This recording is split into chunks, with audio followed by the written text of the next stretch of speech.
আপনারা দেখেছেন বা বিএনপি এবং ছাত্রদল কর্তৃক ধারাবাহিকভাবে নারীদের প্রতি সহিংস আচরণ করা হচ্ছে।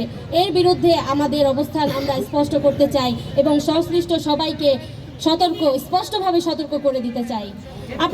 আপনাদেরকে আমরা দেখি আপনারা নারীদের অধিকার নিয়ে কথা বলেন, রাজনীতির মাঠে সংসদে নারীর অংশগ্রহণ বৃদ্ধির বুলি আওড়ান, অথচ আপনারাই একের পর এক সহিংস আচরণ করে নারীদের রাজনীতিতে অংশগ্রহণ করার পথ সংকুচিত করেন, তাদেরকে দমিয়ে রাখেন।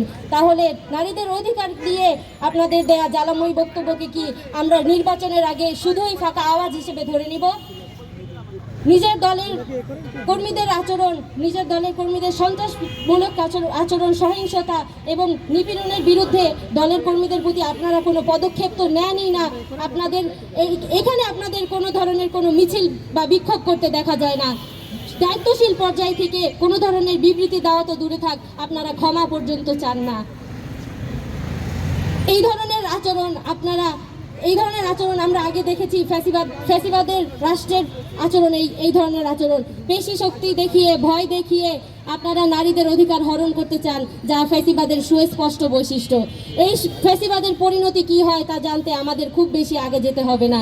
আমরা তাদেরকে ফ্যাসিবাদের পরিণতি সম্পর্কে স্মরণ করিয়ে দিতে চাই এবং স্পষ্টভাবে সতর্ক করতে চাই এই ধরনের নিপীড়নমূলক আচরণের প্রতি।